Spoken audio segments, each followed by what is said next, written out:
Welcome, comrades.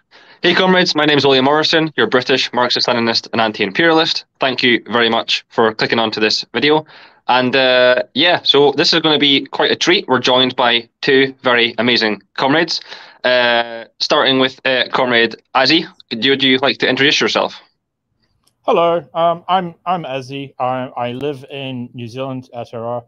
I'm from the UK, actually a little bit south of where William's from, but I've spent years living here. And I too am a communist and anti-imperialist, but I'm maybe a little less vocal than William. I'm not as famous. Famous is a bit of an overstatement, but yeah, thank you for coming on to the channel. And our second guest is member 2. Hello, would you like to introduce yourself? Sure, yeah. So I'm the infamous member 2 from the Caleb document, as I feel like it's become known now. So I basically published a document detailing Caleb Maupin's abuses against the working class comrades who were involved within CPI at the New York location.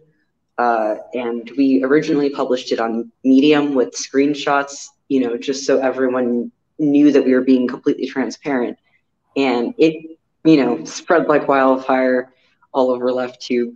And the general response, which is what I feel like I have to combat the most, is there's been this tendency to like talk about the sex stuff and not talk about the abuse of power and the real issues that are present when it comes to figures like Caleb and the online left.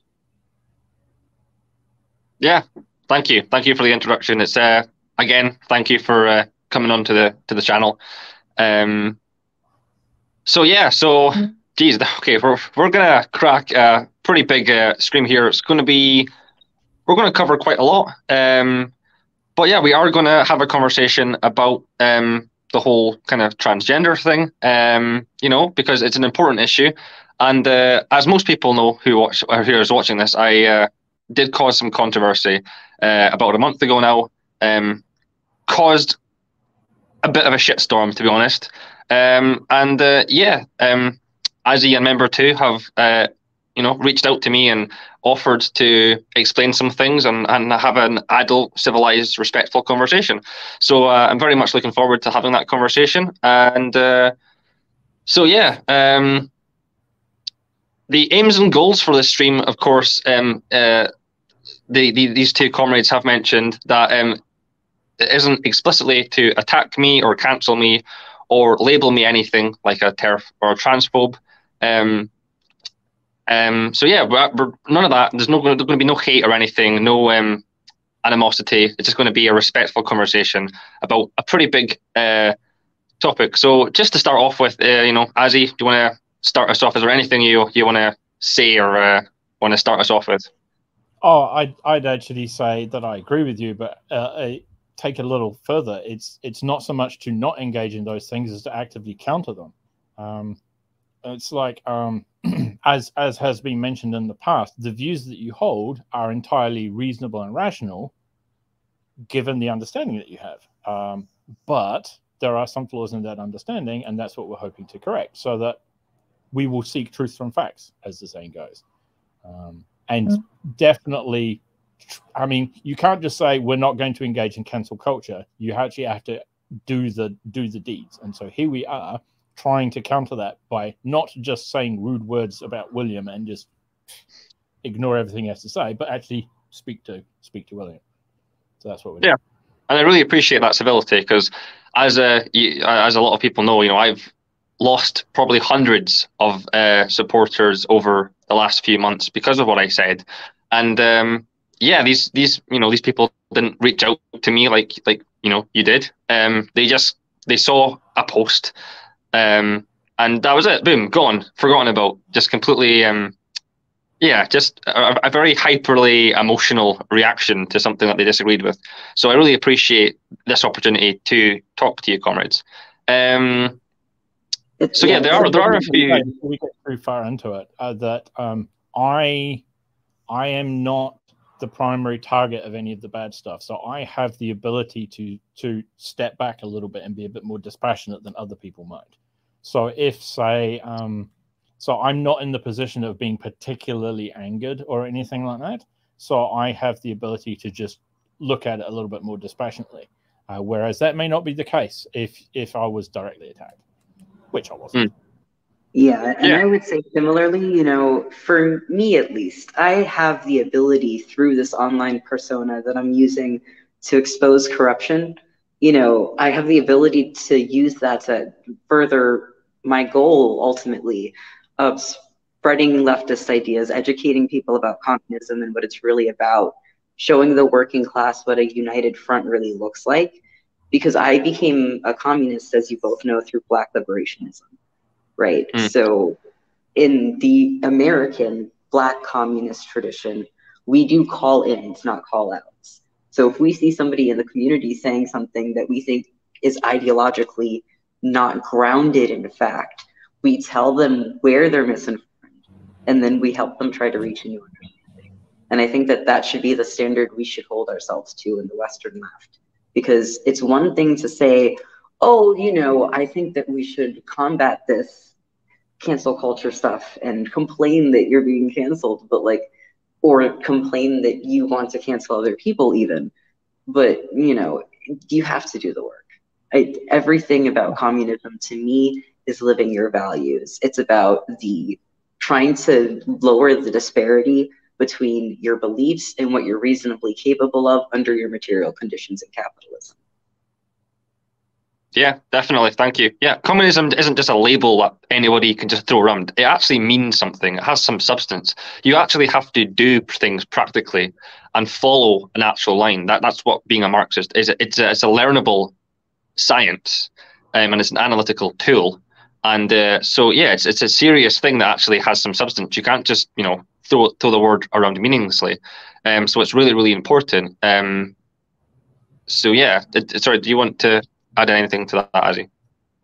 Yeah, I'd just like to say, with that in mind, can we perhaps start off with going over some things that we all agree on, rather than doing the whole "this is where you're wrong" liberalism bullshit? Yeah, sure. Yeah. So what are some things that we agree on? So, I mean, you know, we're all communists here, right? Sure. I would say that one of the things we can all agree on. Oh, hey, Giant West. One of the things we can all agree on is class first. There can be low liberation of any minority unless the working class is liberated first, because, as member number 2 is going to tell us later, trans people, gay people, black people, insert minority here, nearly all of them are working class. And so nobody's getting liberated unless the working class is liberated first. I would also say that we probably all agree that exclusively focusing on minority issues, race, gender, what have you, is liberalism. It's not that those things don't exist. Of course they exist, and they're important. It's just that not at the expense of class. I'd also say that we all probably agree that rainbow imperialism is a thing. The empire right now is attacking Iran and Venezuela and various other places on the guise of, you're not good enough to minorities, you're not good enough with the gays, you're not good enough with the whatever. And that's really happening. But it doesn't also mean that those things don't exist. Just because the empire is, you know, using it to weaponize, it doesn't mean that it's magically non-existent or bad. And I would say that one of the things that we as communists have to face at the end of all of this is what is right or what is wrong is based on material reality, regardless of how we feel about it. And that we as communists have to take the hard road and accept whatever the material reality is, even if we don't personally like it. Yeah, it's not you're right. easy That is road, something. But in the end, it is the right road. So yeah, absolutely. And these are all things that I wholeheartedly agree with. Sorry, yeah, number 2, on you go. Sorry. But yeah, no, I completely agree with that. And I also wanted to expand because you're absolutely right. I feel like oftentimes we forget, as communists generally, that all of those identity categories are class categories. We can't talk about them without talking about class, because these are inherently the categories that capitalists use to try to force people into different class positions subservient to one another. You know, you can't understand that without understanding the economic nature of it. And I think that also to add on to that understanding of imperialism, I think a lot of times we, in not living our values, as we just spoke about, a lot of people will say they're anti-imperialist, but not actually show critical support for anti-imperialist countries. There's a reason that we say critical support. Obviously, there are countries, that, there's Cuba, there's Venezuela, there's Iran, there's Russia. These are anti-imperialist nations that, are fighting for the betterment of their working class, regardless of our, interpretations of their version of Marxism or whether or not they are Marxist. Like, we still have to have solidarity. Yeah, thank you. Those are two fairly important points you've raised there. Firstly, of course, yes, absolutely. Every form of oppression and discrimination and exploitation is linked to capitalism in this day and age, anyway, in this epoch. It just is, and you can't separate or like as I said, exclude different movements and separate that from capitalism. We can liberate trans people tomorrow, but as long as capitalism still remains, the economic situation will still exist, and trans people who are workers will still be exploited and still be used as a commodity by the capitalist class. Those issues won't change. Social issues, sure, you can overcome and you can achieve social justice. But economically, you will still be exploited. Capitalism will still remain. You cannot separate those issues. Absolutely. Every single form, every group that faces marginalization, it is linked to capitalism and the dictatorship of capital. And the second point is, of course, the need to support anti-imperialist governments, even non-socialist anti-imperialist governments, because imperialism is the biggest contradiction in the world right now. It's the enemy number one for communists. So even non-socialist anti-imperialist countries directly assist in the amelioration of brutal conditions for workers. It's directly involved in advancing the working class internationally, and that's an amazing thing. So we need, there's a need to show solidarity to anti-imperialist governments, even those who are not, purely socialist or whatever, however you want to say it. So, yeah, absolutely, and yeah, as he said, I agree with everything. I agree with everything you said there. So we agree on a lot. We're rational communists. We're principled. We've read the theory, or we've read most of the theory. I don't think anybody can read all of it. There's thousands of books, but we have the principles, we have the fundamentals, and we agree on 90% of things. And so yeah, that is a good thing. Okay. Oh well, let's move on to the next bit, which is something I've got written down. Explaining to people who might be watching this why any of this even matters. So what I've got written here is basically because false understandings of issues lead to sensible positions from those false understandings, and they lead to actions which are wrong.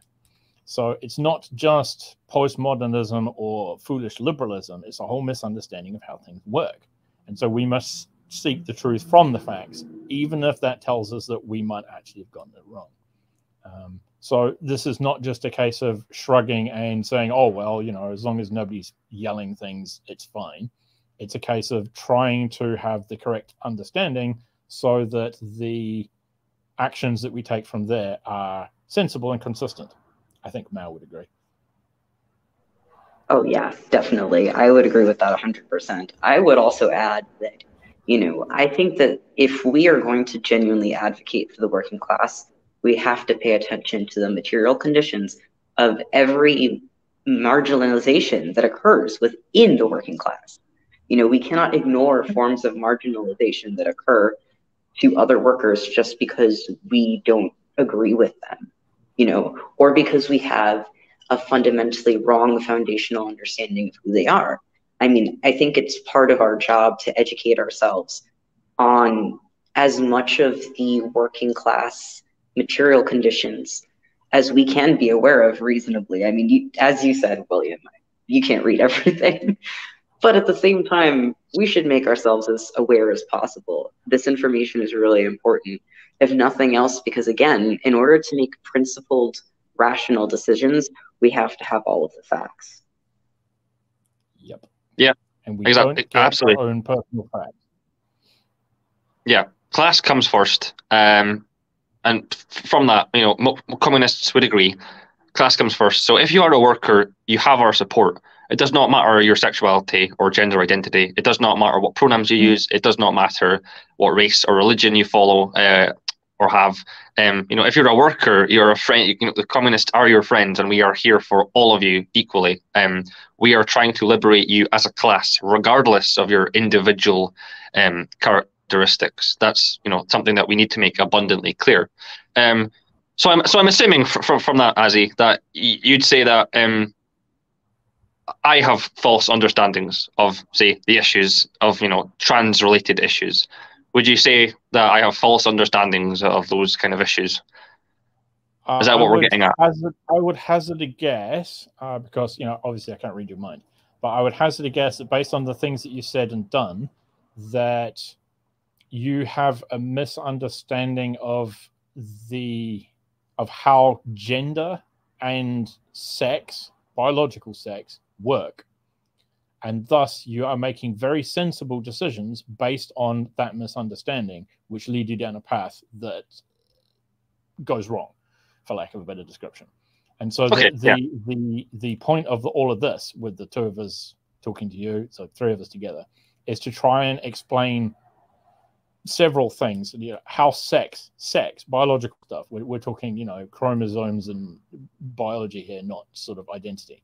How that works, and then from there, how gender works, so that at the end of this, even if you still end up fundamentally disagreeing, you will at least disagree from a position of knowledge rather than a position of misunderstanding. Yeah, that makes sense. Disagreement is fine. Disagreement is good. It's not like you're magically not allowed your own opinion. It's just that the opinion that you have should be based on facts as much as possible, rather than just, oops, I got it wrong. Yeah. Yeah. Let's be wrong let's disagree for the right reasons. Yeah, fair enough. Yeah. So yeah, sorry, member two. I would like to add, especially like along the lines of disagreeing for the right reasons, I would also say that it's really important to combat, a lot of these ideological distinctions that are being made, or rather, I should say, there's a lot of ideological distractions that are being used by the capitalist class to make the working class ignore their own oppression. And one of the biggest myths that is circulated by the highest members of the imperialist class is that all trans people are bourgeois, and that trans people are not oppressed, and that what they're asking for is completely unreasonable. And they're saying all of these things so that they can take away our material rights, because it is literally not profitable under capitalism to have trans liberation. And that is a communist issue. So I would say that, I agree with Ozzy's reasons for doing this, and I would add on top of that, that even if we finish all of this video and you come to a completely different understanding or a completely different opinion about the issues than Ozzy or I have, I would be okay with that, as long as you understand the working class oppression of trans people and why it matters. Yeah, thank you for that addition. So yeah, let's have this conversation. So just to start off, just for the watchers who are watching this, who will watch this, just so you understand my beliefs, and then Azzy and member two's beliefs, I am of the opinion that biological sex is a binary based between feminine and masculine. I think that those are things that have, biological sex has been a binary for millions and millions of years. Not even in humans, but in animals and plants and trees, and in the oldest languages that are spoken in the world. There's, as you know, in French or even Danish or Norwegian, the oldest languages that exist, that are still alive today, of course. There is different words, like adjectives and nouns for obviously women and feminine and masculine words. And these languages are thousands and thousands of years old, some of them. So I do think that biological sex is binary. But yeah, I understand that sex and gender are different. Biological sex, I think, is obviously biological. It's just a natural law of the world. I do, however, agree that gender is a social construct. I completely get that. I think that gender is on a spectrum. It's a social construct, and what I mean by that is, the assumption that sorry. Sorry about It's that. it's the assumption that obviously, boys pick blue, and they like playing with armies, soldiers when they're kids, and women, little girls will choose pink and wear dresses and have long hair. That's what I mean by having a social gender being a social construct. That I do believe that. So I do think I do understand the difference between gender and sex. I think that biological sex is absolutely binary, but I do think gender is a social construct, and that it's based in kind of more sociological understandings, not necessarily scientific. But I'd also agree. I'd also disagree with the notion that trans people, in the West at least, are marginalized to such an extent. I mean, I think I'd actually argue opposite of that. I think that trans people are probably the most protected group of people, say in Scotland. That Scotland is the country I live in, and it's a very, very liberal pro-trans country. The Gender Recognition Act of Scotland 2022. People only need to live in the required gender for 2 months now, and then you get a gender recognition certificate. That gender recognition certificate is a legally binding thing that acknowledges that person as the required sex. But they only have to live as that for 2 or 3 months now. It used to be 2 years. So that it's trans. It's very easy to be trans, and to be recognised as your acquired gender here in Scotland. Not sure. I mean, of course, it would be different in other places, but I'd argue that in Scotland, trans people are probably the most protected group of people in society. And I think that that's often at the expense of biological women and stuff like that. So that's just kind of my basic understandings. There's a lot more, but I just wanted to keep it short and simple. So yeah, I mean, tell me how I'm wrong. let's have a conversation. Okay, so Sorry, is it all right if I start this time? Yeah, go for it. Yeah.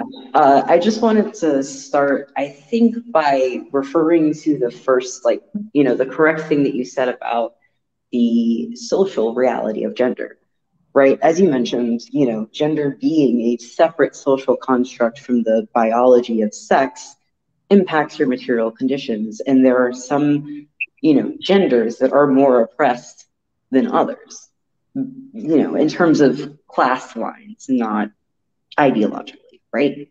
Like women, right? Cisgender women, let's say. Cisgender women face a particular type of oppression in capitalist society that feminism, for example, would aim to address. And, communist feminism aims to address this along class lines, right?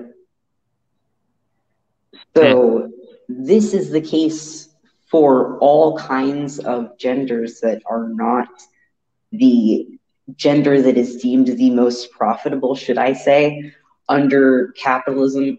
Like, I feel like when we talk about gender, we don't really acknowledge the fact that gender, because it's just an economic class like other ones, is really based on your perceived material conditions, the same way race is. Like, as a perfect example, right? In the Black community, there's a very real discussion about the different levels of oppression experienced by Black people who are lighter skinned versus darker skinned. I'm a lighter skinned Black person.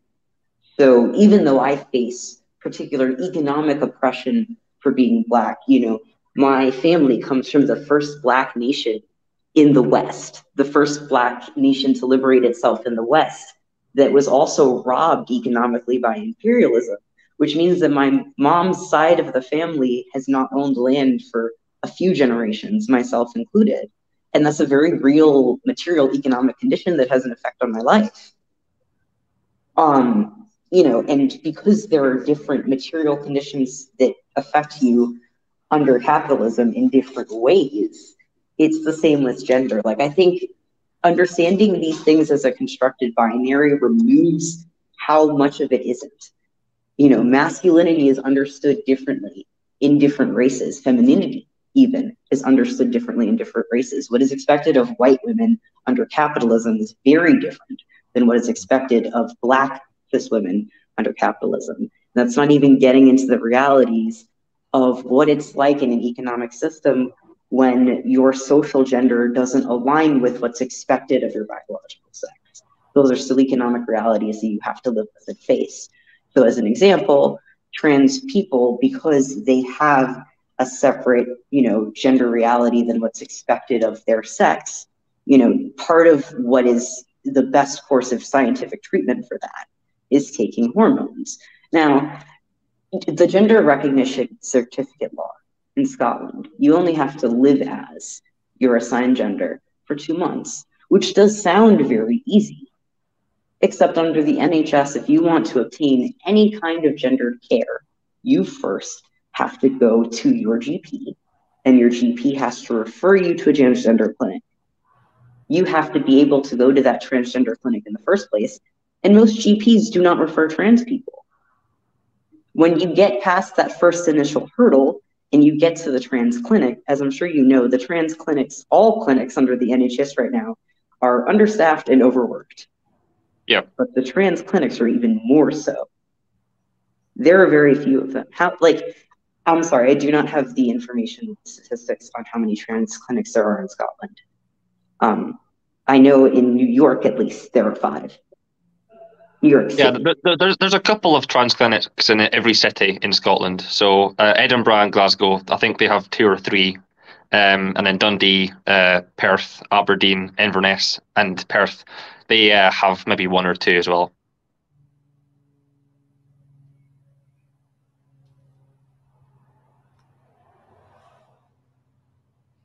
Are you still there? Right. Yeah, I'm still here. Member 2? Oops. I think we're having connection issues. Yeah. Oh, okay, well, I imagine. Yeah. Okay. That's fine. So I'm just going to say, one of the things that Member 2 was talking about a lot, Angela Davis actually touched on a lot in her book, Women, Race and Class. She touches on pretty much what Member 2 was talking about quite a lot in regards to how different people are treated differently and exposed, and they have different material experiences based on that. And you know, Angela Davis obviously was a Black woman, and she kind of talked about the idea of intersectionality and how different people and a combination of different characteristics about you as an independent can be very different at an individual level by how capitalism treats you, of course. And you know, yeah, like Member 2 was saying, obviously there's a different assumptions in different societies and stuff in different cultures. And obviously in the 1960s America, women, you know, were second-class citizens, but I mean, Black people were third-class citizens. They were still completely oppressed, just casual, brutal racism. People were still getting lynched and chased down the street. So yeah, I mean, obviously, if you add in intersectionality there, of course, you know, different people are they, you know, different groups have different material experiences. But yeah, another one of those things the liberals have fucked up. It's like when you look at what intersectionality is, the idea that your experiences, say, a Black man might be different from the experiences of, say, a gay white woman are different. That's basically what it boils down to. That's not really that weird or radical or strange and liberal. But then the libs take it too far, like they do with every other damn thing. And now it's like, oh, intersectionality is this awful, awful buzzword that you can never look at. It's like, yeah. No, yeah. I mean, there's lots of communists that talked well, you know, in the general kind of same line as intersectionality. We just have a different take on it because obviously we're following the analytical tour of dialectical and historical materialism, which kind of, you know, we have a different worldview, and that's, you know, that's fine. We'll have different analysis on, you know, those kind of things. Liberals and intersectionality is that, you know, yeah, just categorizing people into society and giving all these generalizations and labels. It's Yeah. like, oh, you're more oppressed than me because you have this, this, and this, but I only have these two, and so therefore we should listen to you more. And it's like, no, that's not how it works. Yeah, it's just liberal intersectionality is a race to the bottom. It's a competition to see who can be the bigger victim by capitalism. It's a race to the bottom. It doesn't add any value to society. It doesn't help anyone. It doesn't advance material conditions. The bottom to see who's oppressed by capitalism, they don't actually talk about the capitalism.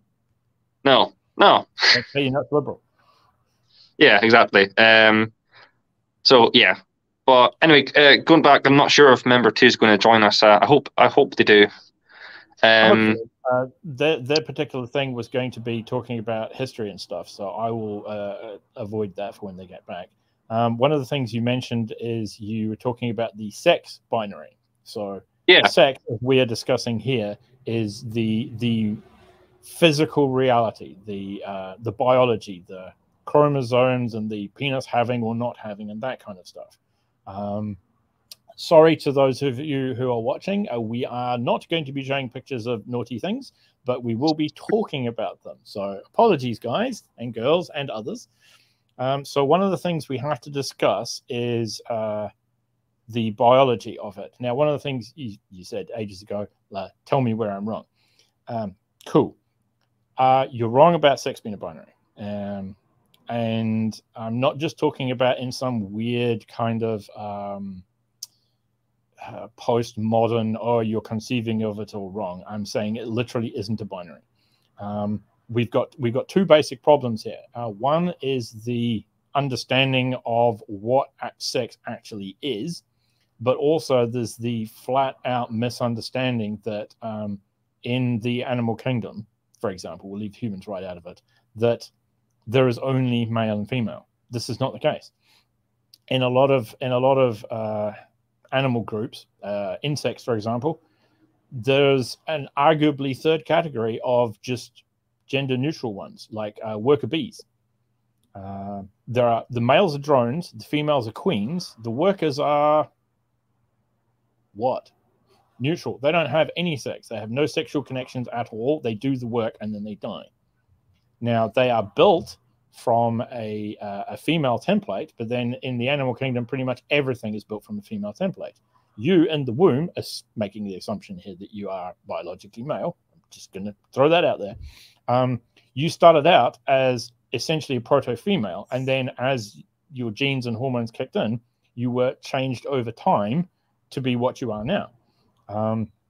And the thing is, anybody who thinks that there is a very clear distinction between male and female can find out to the contrary right in front of their eyes just by Googling large clitoris with the safe search off.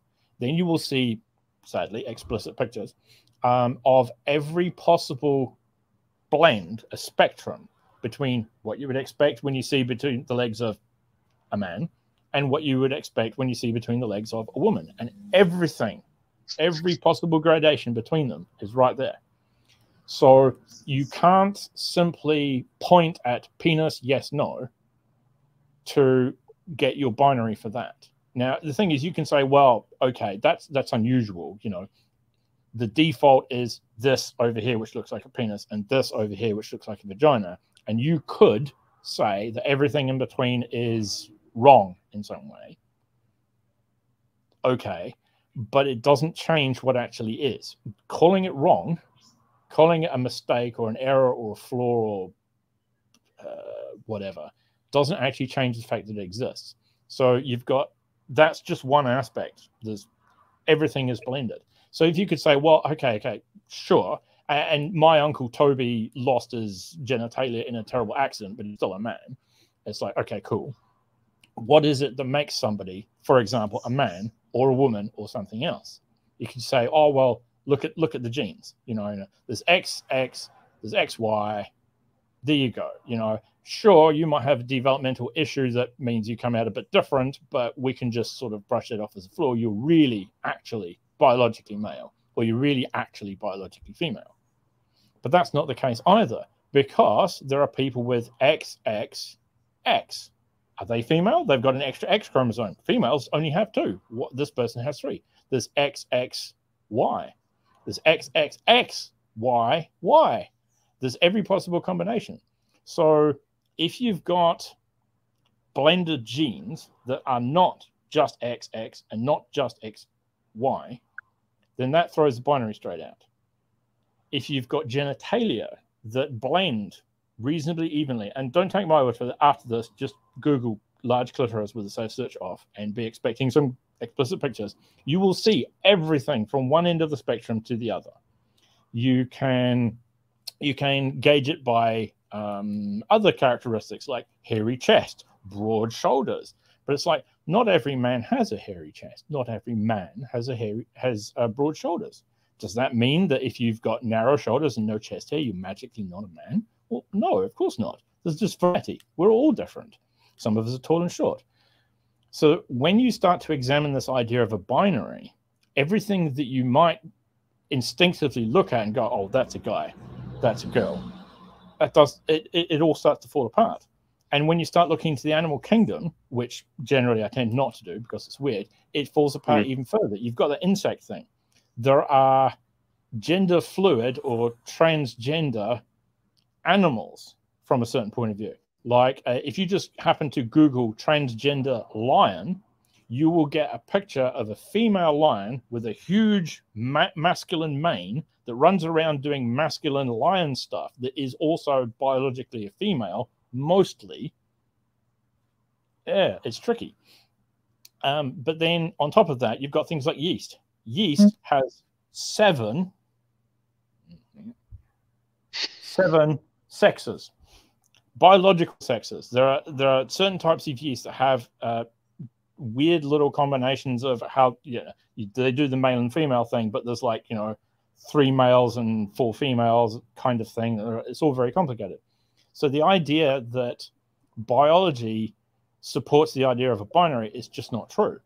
It seems true in the same way that it seems like communism can't work because Stalin, Mao, 100 million dead. But when you examine that and it falls apart, then you've got the same kind of issue here, that it seems like there's a biological obvious binary, but it isn't.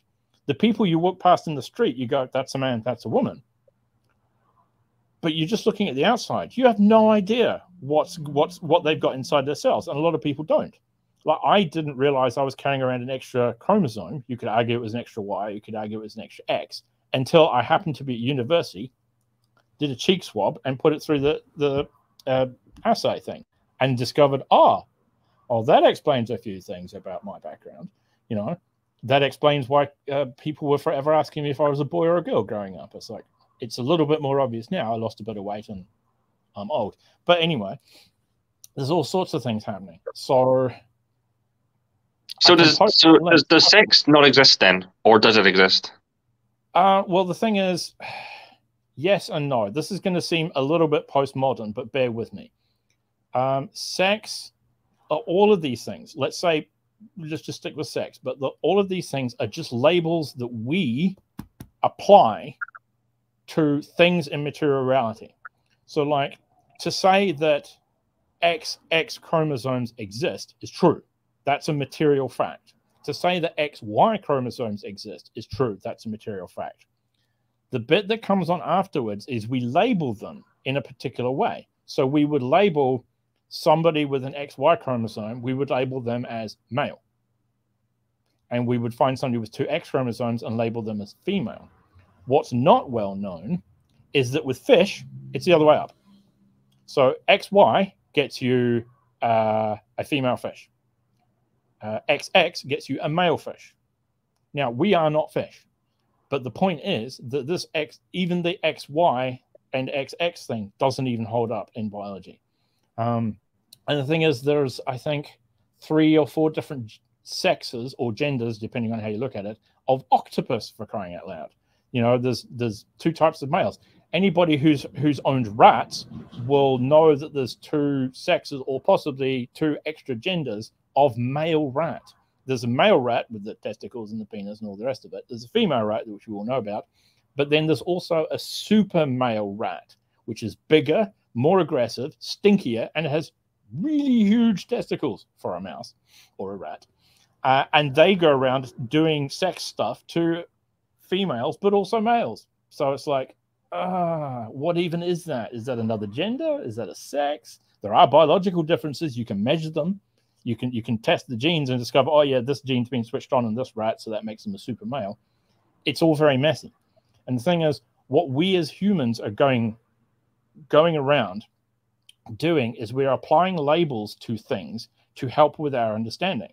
So to point to a binary and go, that person's male, that person's female, it's fine. It works most of the time. So it's good enough to get by. But the problem is, when you go beyond that, and when you go beyond good enough to get by and start making assertions like, no, it's like this. It's like, well, hang on. Reality is messy and strange and untidy, and it doesn't give a shit what you think about it. So putting things into two little boxes, it's handy for getting by. You can say, well, this person's wearing a dress and appears to have breasts, and so they are probably female, and so they will probably like to be called ma'am rather than sir, and will have probably some of the cultural stuff that goes on with it. That's fine. It's good enough, and it works most of the time. Excuse me, I just have to... Sorry, a bit of a cough. But it's when you take it beyond that into the categorical statement that it's like this, that's when you come across it. Because it is like that most of the time. 9 times out of 10, you will find that the person who looks like a woman identifies as a woman and probably also as female. And that's fine. It's good enough for getting by. You don't demand to see a gene test or look in someone's pants before you say, welcome aboard, ma'am or sir. But when you're reaching into the realm of politics where you have to make decisions on these kinds of things, it helps to have a good understanding of it. And so just accepting that biology is complicated and strange is your good first step. If you can accept the basic fact that, well, I thought it was like this, but it turns out to be more complicated than that, that's it. That's all you really need to do. There's no requirement that you must now write a thesis about how men and women don't exist or whatever. That would just be silly. But just getting past the idea that biology supports the gender binary, it's like, it doesn't. It comes close enough for government work, so to speak, but it's just not the reality of the thing. The short version of the problem is, when we were 6, we were told boys have a penis, girls have a vagina, that's it. And it's like, yeah, if you're 6, that's good enough. It'll do. No sense confusing the issue when you're 6. But when you're 10, when you're 12, when you're 16, when you're 30, maybe things are a bit more complicated. That's it. Member 2? Yeah, okay. Yeah, and I just wanted to actually add on to that and say that, part of the reason, again, getting back to why this matters, after you understand step 1, which is that reality is messy and complicated, and that biological sex as we categorize it isn't the material reality that we should be basing decisions on in a communist society. So once we've got that down, we then have to answer the second question of, well, how does this actually affect the material economic conditions of the people who live in the society? And the answer to that is this system of categorizing as male and female based on the assumption that XX chromosomes will map to vagina and XY chromosomes will map to penis. If we create a communist society that way, there are several members of the working class who will be oppressed by that, not the least of which the ones who are labeled XX with a vagina. Because again, as we've mentioned, and I actually wanted to get into that a little bit more, because the social reality of male and female is also not binary in the same way that the biological reality of it isn't either. Because when we look at the standards of masculinity and femininity as we categorize them in the imperialist West, they're based on the standards of masculinity and femininity of, people who are socially categorized economically as white. Because the expectation for women, so to speak, under capitalism is that women are docile. Women stay home. Women have the children. They produce the workers. They do all of the labor that we do not think it's profitable to pay them for under capitalism. And that isn't the case for Black women. That's not what's profitable under capitalism to do with Black women. Black womanhood under capitalism is a very different experience. Black womanhood under capitalism is the experience of, during slavery and early imperialism, working in the fields and giving birth to your child and then carrying them and tying around the umbilical cord with, you know, a thread from what you were wearing and then going back out there and picking more cotton. So when we say that these social realities, even if, so then when we say that, you know, even if the biology is messy, we could at least have society be simple. It can't, because it doesn't work that way. And our expectations of what men and women are supposed to be are based on the imperialist premise and the capitalist premise that the, you know, men who occupy the white social economic space are the ones who should be owning, and everyone else should be the majority of the proletariat. Now, we know that, again, reality is complicated, so it doesn't always map out that way. Obviously, there are white proletariat. There's men in the proletariat. We know that. But we also know that the way that imperialism and capitalism are both designed, there are some groups that are more harmed by it than others. So once we can acknowledge that, we can get into the reality as Marxists that we need to approach, that when it comes to trans people, their material reality is that many of them, because their biological sex, so to speak, doesn't correspond to what the expected gender social economic role of them is, they are socially and economically punished in the form of discrimination from jobs and housing, in the form of lack of access to medical care. I mean, this is widely known in the trans community. I don't know the words for it in non-English speaking trans communities, or non-Creole speaking trans communities. So I'll stick to what we know about the English one. There's, you know, a flippant expression, but also joking diagnosis called being trans disease, where you go to a hospital, you're having a heart attack, but you're trans. So they'll tell you, oh, it's because of your estrogen, tell you to stop taking it and wheel you out. You're still having a heart attack, and you know it wasn't caused by your estrogen, but they don't care. You're trans. They see it on your chart. They assume it's your hormone. And that is a economic, social reality that affects your material conditions. Not being able to access trans healthcare, or being able to access it and then being treated differently as a result, is a material condition. So going back to Ozzy's point about biological realities, right? The way that I was raised socially was in the economic expectation of what Black women are supposed to do.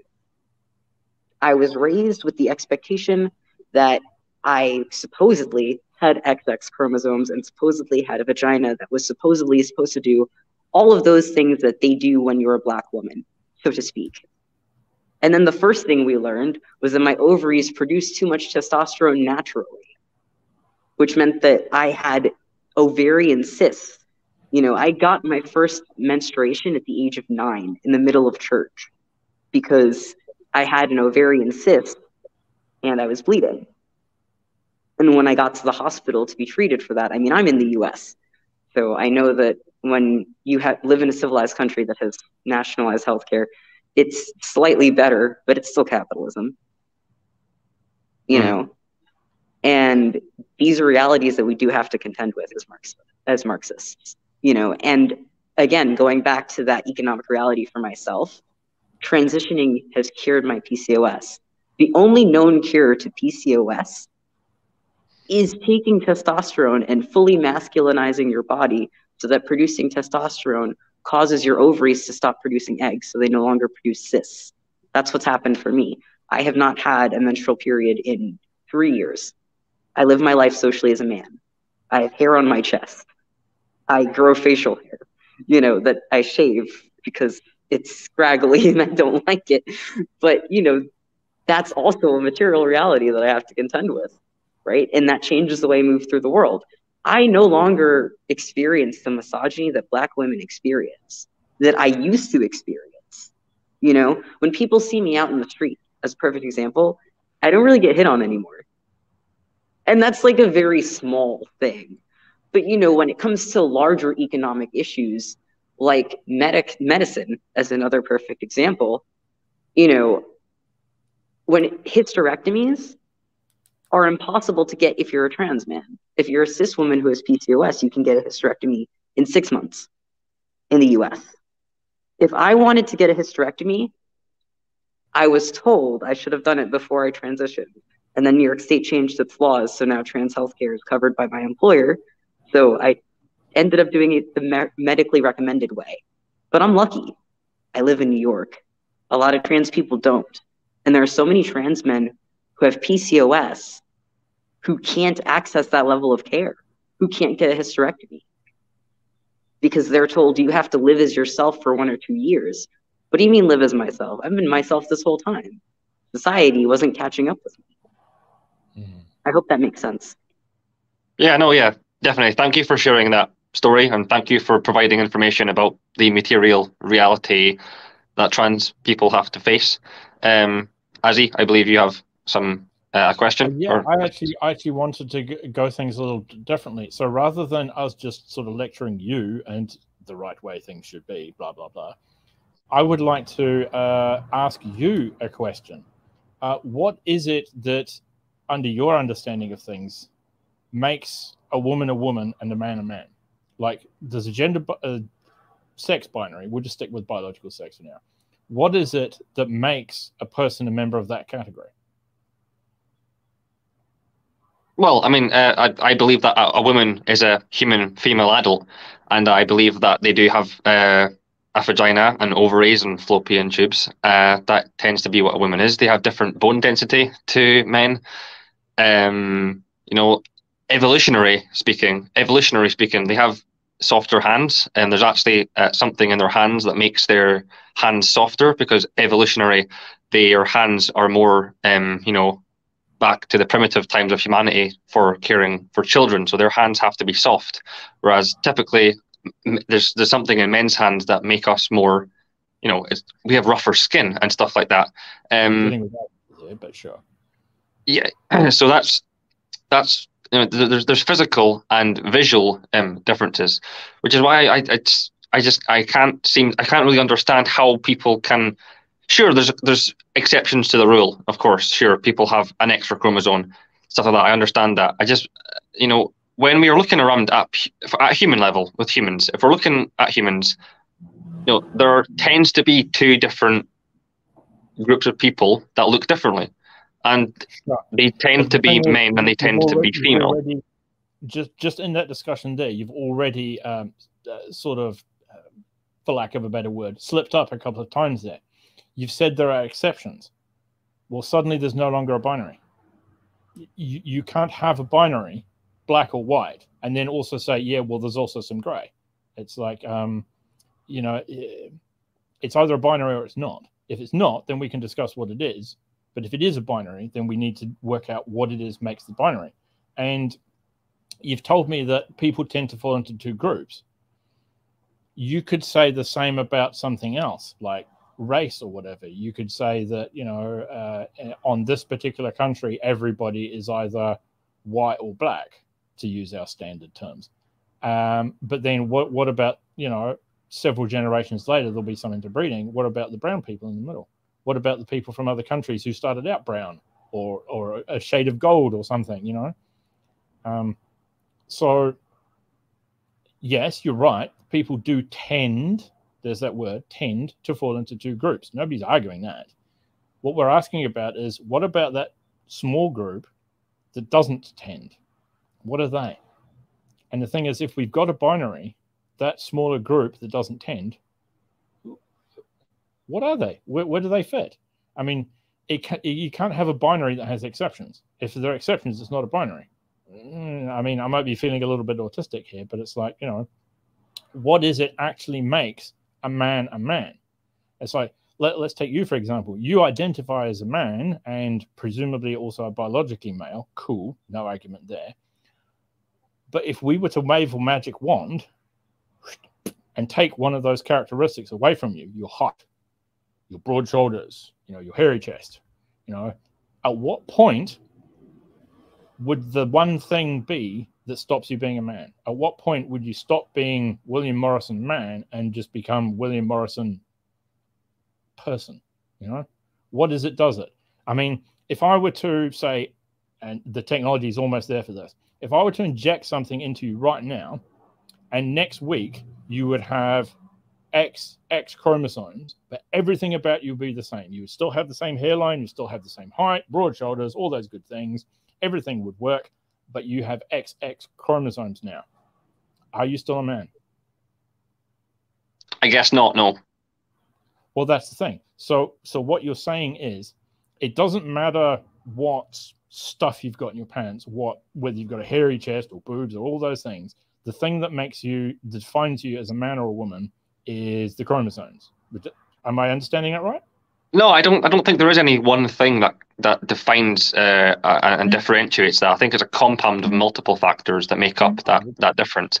That's why I believe that there is, well, maybe not a binary, but maybe a tripolarity. You know, because there's a grey area here that you've rightfully corrected me on. Of course. But yeah, I don't think there's any one thing. You know, and obviously I'm not an essentialist. I don't think there's some magical thing that makes me what I am. I think it's a compound of multiple factors, like you've mentioned. But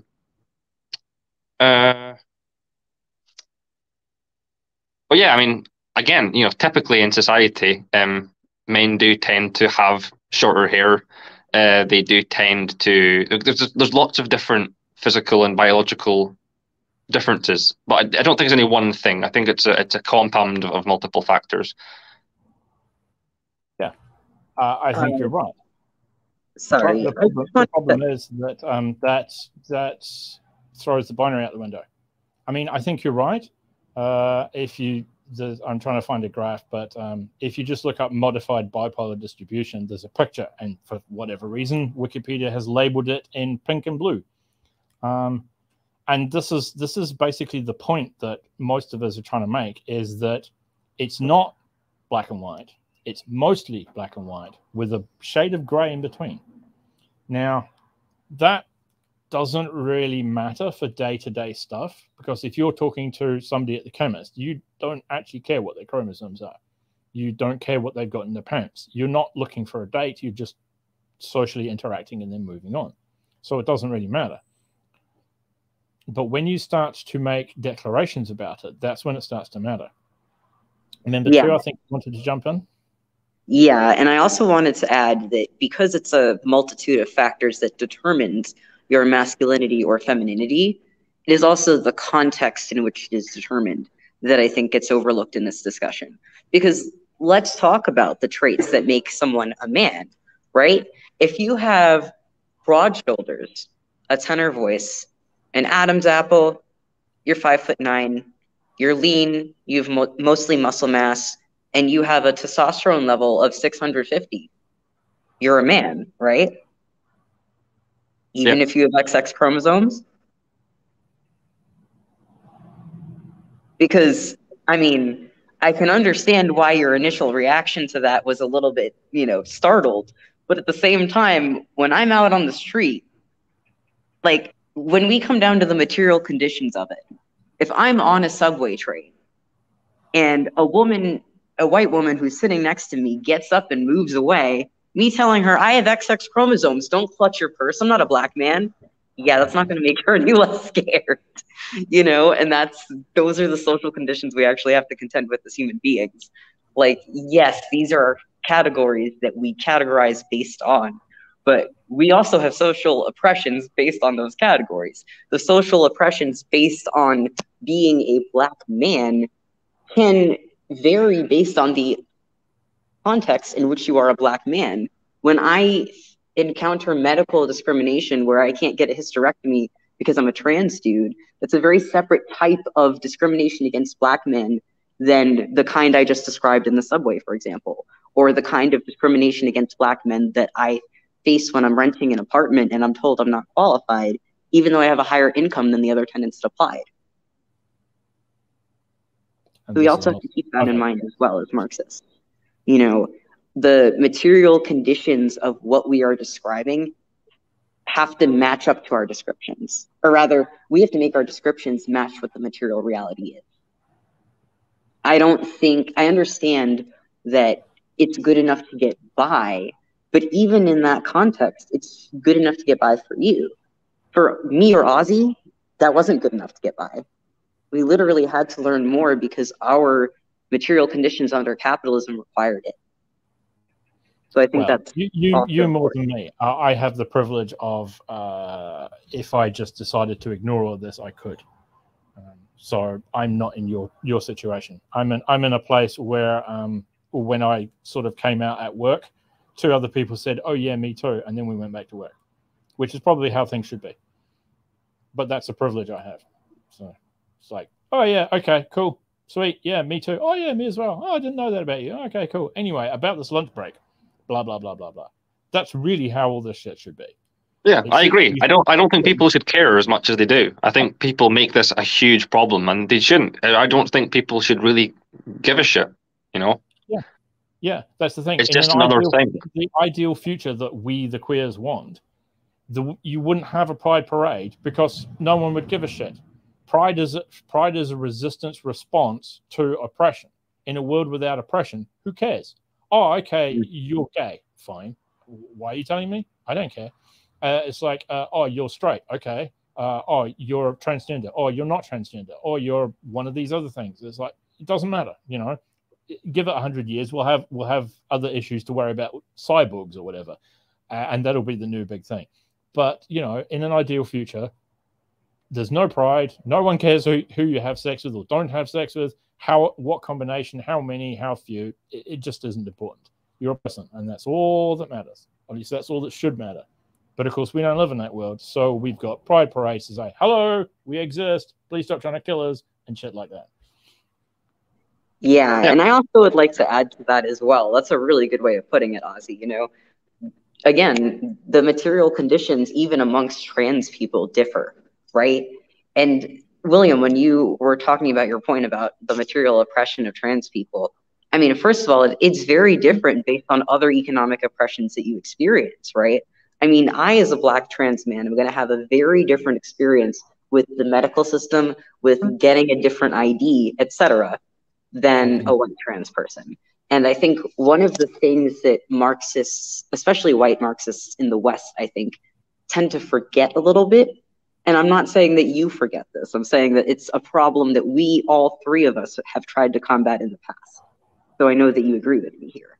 You know, we do need to combat this notion that the material conditions of one subset of the working class apply to everyone. You know, all 3 of us, I think, can safely say that we have come to this discussion with that fundamental understanding. Yeah. So if we're going to continue if we're going to continue that understanding, then we need to do so realistically. Say, okay, so there are people outside of this binary. What are their economic and social conditions? What oppression do they face under capitalism, and why does it matter? Because it does. Because the reality of it is that the oppression that happens to a lot of Black women, for example, in the Olympics, Black women are more likely to have PCOS, by the way.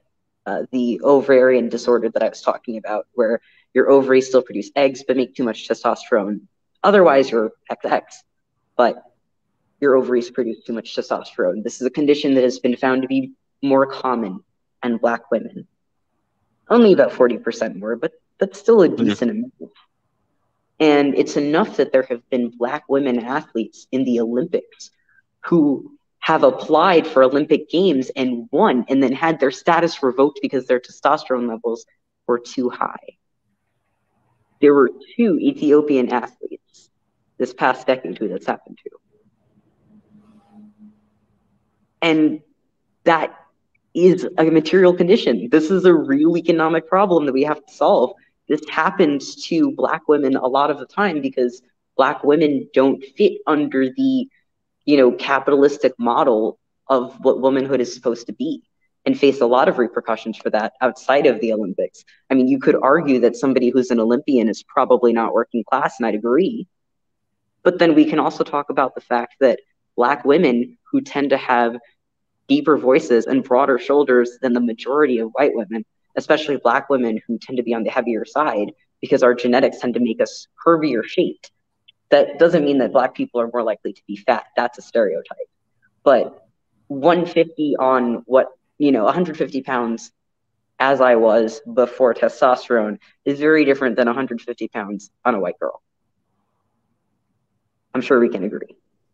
And again, those biological realities also make economic differences. Yeah. It's like, to just carry on from that whole, it's not all the same for everybody. I don't experience any of that. My situation is completely different. So yeah, you can't, I mean, I'm arguably, depending on your definitions, not trans, or I am. So none of the things that member 2 just described, I have had to deal with or suffered through. So can I ask a question, actually? Paint everybody with a broad brush. Yeah, go, please. Yeah, so you said, like, depending on people's definitions, am I trans? That's a good question. If it's so difficult to define what a man is, and if it's so difficult to define what a woman is, then what's a trans person? And to what extent do they need to be feminine or masculine to be trans? What if we can't define those two fundamental factors, then how do we define what transgenderism is? Okay. So I think the best way. Oh, sorry. The first way I want to answer that on the social level, I guess, is to say that the understanding among at least what you would call binary trans people, which is trans people under the definition who have the sex and chromosomes of one thing and socially transition to a social economic gender that's not expected of that, right? Let's say that's how we define trans people. Yeah, okay. And that is the majority of what's defined as trans people. And that changes your economic and social conditions.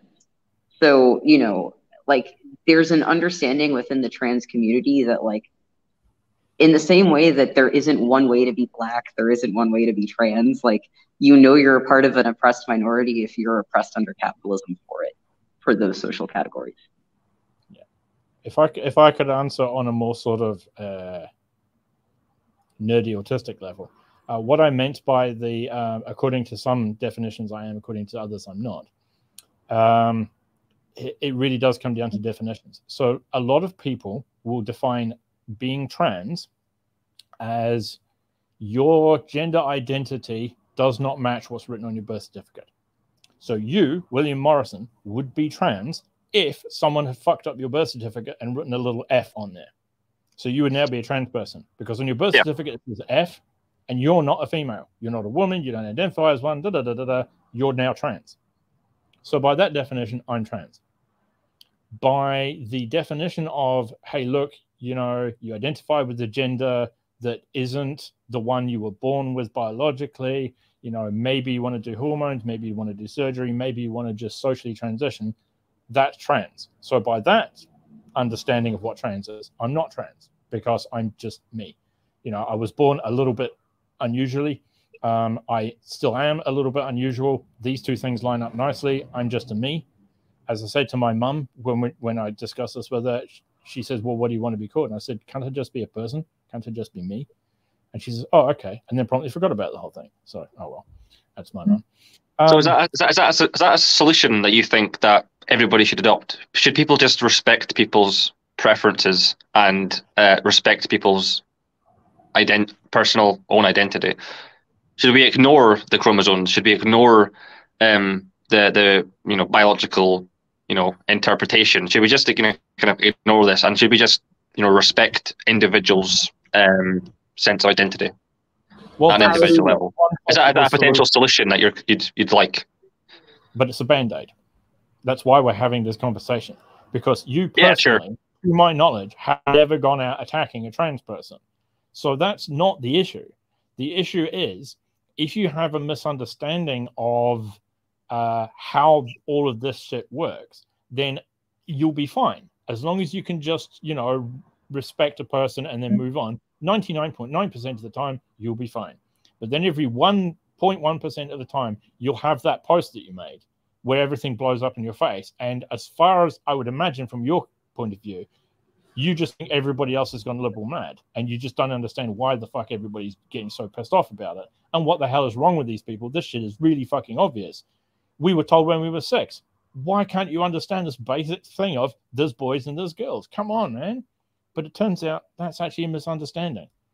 Good enough when you're 6, but now we're grown-ups and the life is a bit more complicated, and we should probably learn that. Number 2, did you want to say? Yeah, and I admit I have a very limited knowledge on biology and science. I never was good at school, so I do have a limit. So that's, I do admit that I have a very deep lack in knowledge scientifically. But anyway, number 2, sorry. Yeah, no, I really appreciate that admission from you, William, because for what it's worth, that's part of the reason that we're having this discussion, the 3 of us, right? I mean, Ozzy knows a lot more about the biology of transness than I do. I have researched the biology of transness for my own medical health, because oftentimes I have to be my own medical advocate in the US because, insurance and whatever. I have to basically fight for my insurance every time I need another step in my transition. So oftentimes I have to go and do the medical research before they do, because they're not going to approve it as a legitimized medical treatment unless I give them the entire history of it and then show them it's profitable, you can pay for it. It'll be better for my health in the long term. So I want to add to that, I think that is a solution. Meeting people where they're at, for lack of a better term, is actually what a lot of Black liberation is focused on, because a lot of Black liberation is focused on the reality that Blackness is not biological.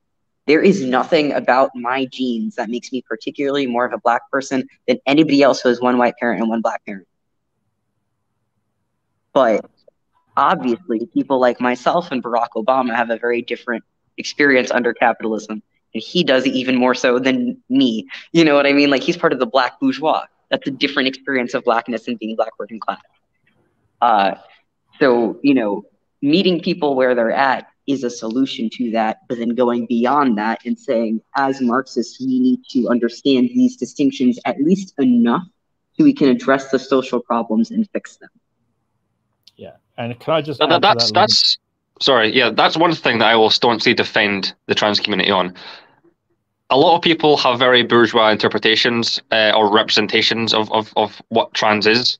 That's because they'll get all these, narcissistic celebrities to go on to these podcasts and shows, and they're very liberalized, they're overly sexualized, and they're representing the bourgeois class interest. It's very bourgeois, and I think a lot of people don't realize that every single community or group is split up into 2 camps: bourgeois of that version and working class of that version.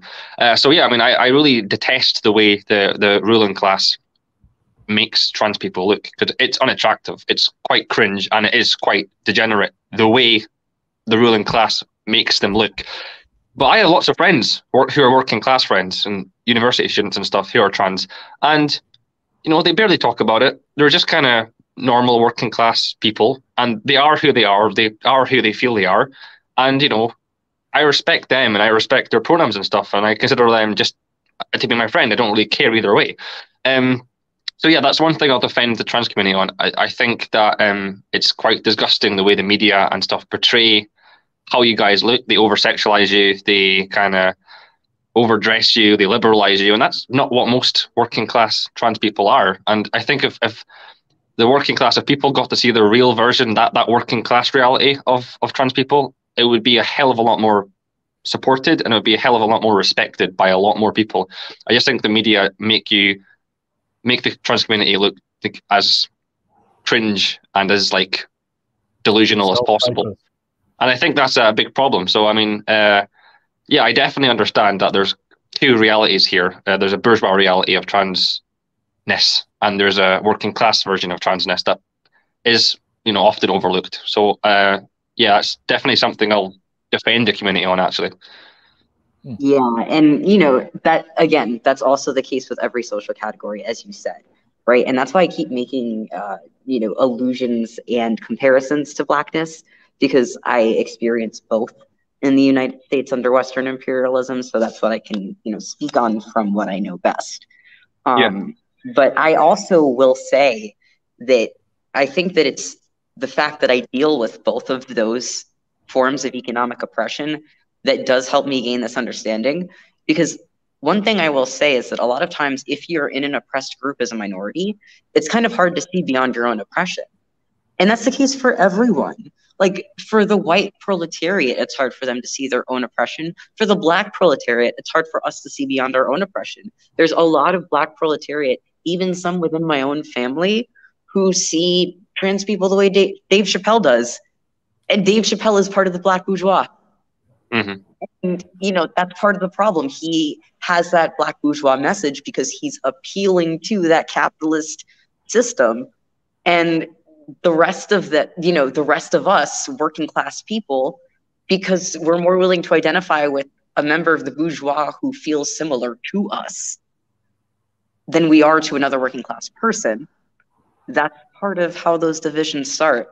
But I also would say that, you know, obviously representational politics isn't the answer necessarily either. I do think that we need more working class trans people to have the same rights so that they can engage in activism. Like realistically, I've heard a lot of communists say, oh, but like trans people aren't joining communist groups or whatever, so they don't really think that capitalism is a problem the way black people do. And I'm like, that is certainly not true. Like, Oh, yeah. I'm sure, Ozzy, you know this. How much of trans Twitter is trans flags and then a communist hammer and sickle emoji? Three quarters. Right. And Yeah. the reality of it is that a lot of why. trans people are interested in communism because we are oppressed under capitalism. And it's our responsibility as communists to say, yes, you are materially oppressed. In multiple forums why just about everybody who's trans or queer or something or other is also a communist. It's like, are we communist because we're trans, or are we trans because we're communist? No one seems to know, by the way. It's just one of them things. What came first, the chicken or the egg? Yeah, Oh, yeah. yeah. It's like, you know, why are there more female, male to female transitions than male to female, than the reverse, female to male transitions? We don't know. I actually want to add to that statistic, though. There will be a reason, but it is reversed in the black community. There are more black, at least out, because all of these statistics are with the reality that there are some people who materially and socially can't even afford to transition or be out. So bearing that in mind when we talk about statistics, at least in the black community, trans masculinity, as we're finding, is much more common than we initially thought, which shows, again, how a lot of these things, you know, how these labels are really, you know, we have to make sure we label them accurately based on what they are. Yeah. My hypothesis about the queerness and also communism thing is possibly just if you're of an open-minded nature enough to question the ruling ideology, like, well, is capitalism really all it's cracked up to be? You're probably also the same kind of person who's liable to ask deep, radical questions like, yeah, am I really the gender I was told I was? Let's think about that. And the thing is, most people, yeah, they are. You know, not everybody magically becomes trans just because they sit down and think about their own personal gender identity. But it's like, if you're of a mind to do that, you're probably of a mind to do the same kind of thing with something else, like the establishment. So I suspect that's why a lot of queer people are are communists, and why a lot of communists are queer people. Not all, obviously. We have William. You know, he's a communist, not queer as far as I know. So, but I'm bi. I think you will find that queer people of various types are hugely overrepresented on the left. And it's not all screaming blue-haired lunatics. Yeah, and I also want to add that, you know, I think a huge part of this also is, you know, it's like how when you're speaking to a lot of Black people in the US, because of the tradition of the Black Panthers and the history of people like Fred Hampton and Malcolm X and et cetera, like if I go up to another Black person and I'm like, capitalism fucking sucks, man, I wish we had a union, they'd be like, yeah, cool. Whereas there's parts of white America that you know you can't do that, right? And our understanding of class oppression tends to be based on our material conditions. So that is the case for trans people as much as it's the case for Black people, as much as it's the case for white people, as much as it's the case for women. Now, I would like to move on to a related and different topic, and I think this is one that member number 2 was going to talk a lot about, is because we've spoken a lot about oppression, and there's no greater sort of source of oppression in our recent history than Western colonialism. And one of the key parts about Western colonialism that's relevant to this discussion is that before colonization, you will find that a large number of the cultures of the world, ancient cultures, Persian cultures and so forth, had more than 2 genders. 3, 4, or even 5 were common. So the idea that there's only a gender binary is a Western colonial construct that was applied to people. So a lot of people have this tendency to reach into the global South and say, look how socially conservative they are. They agree with me. And they do. That's true. But a lot of that is a legacy of Western colonialism. If you go back to before that time, they wouldn't agree with you. They would say, don't be silly. Look, here's the 3rd gender. Here's the 4th gender from my culture. Member number 2, did you want to talk about that? Yeah, and I also want to add to that, but realistically, if you go to a lot of the global South, you'll also find that the trans and queer communities of those countries are oppressed and face a particular type of oppression. You know, I can speak as a Haitian trans person, for example. French and American imperialism has completely subverted Haitian culture and infiltrated Haitian culture to the point that it's in our language, it's in our food, it's in the way we dress, you know, and the binary understanding of gender that is native to French does not exist in Haitian Creole. Like literally, first of all, Haitian verbs aren't conjugated in the same way they are in English. They're conjugated by prefix, so they stay in the infinitive. But there's also no understanding of gender as a result, because there's a singular pronoun, there's a more formal, respected singular pronoun that you use as parents, teachers, etc. There's a formal plural pronoun and a less formal plural pronoun, and that's kind of it. None of those things are inherently gendered. None of those things, like if I say "moi manger," I ate, that doesn't tell you whether or not a man or a woman ate in Creole. And I mean, in the sentence "I ate" in English, it doesn't tell you any of that either, but we have gendered pronouns in English. There are also gendered pronouns in French, and in French, most nouns are gendered. So as an example, in a lot of the francophone areas of the world that have experienced that type of oppression, because things are very gendered and misogyny is as common, you know, people who are socialized as femme and seen as female experience a particular type of oppression, regardless of what their chromosomes are, or even what's in their pants. You know, wearing effeminate stuff gets you associated with feminine stuff like that. So, like, that's, you know, a part of the trans experience we have to acknowledge. Yep. And I just added a couple of links to the chat talking about 3rd gender. So there's a world, that's, and it's only wiki, sorry. But that's just a broad overview of various cultures around the world that have had multiple genders for millennia. And the second one is the Bugis people of South Sulawesi in Indonesia have 5 genders of various types. So, you know, and this is not some, this is basically a counter to the idea that there are multiple genders that are not male and female or man and woman is some insane Western liberalism that came along. It's like, well, that doesn't mean that insane Western liberalism isn't a thing, but it does mean that the idea that there's more than 2 genders is not a product of Western liberalism because it existed beforehand. Now, you can make a disagreement with it. You could say, well, actually, these people are wrong, and here's why. Maybe you're right, maybe you're not. But it does blow a hole in the idea that all of this trans stuff is a new Western liberal invention. It's not. Sure, the libs use it as a weapon, and rainbow imperialism is a thing. Let's say, fuck rainbow imperialism. But it doesn't change the fact that it existed beforehand, and it existed outside of a liberal context. If you were to look at reactionary old hardliners in some of these cultures, they would be saying, no, screw your gender binary. That's some Western liberal bullshit. We know better. We have ancient traditions reaching back 1,500 years or more that say that's bullshit. Whether they're right or wrong is another story, but it does firmly put the nails in the coffin of the idea that multiple genders equals Western liberalism. It's not the case. Western liberalism is a thing, but the idea that they're promoting and weaponizing, that's not theirs. Never has been. So yeah, so okay, I guess the main point that's definitely a really good explanation. I guess yeah, so the kind of the point was that going back to definitions, different cultures had different amounts of officially recognized genders or sexes, and that was based off obviously different definitions. And you questioned if they were wrong or right. I assume you don't think that any of them were wrong, and that was just a cultural thing.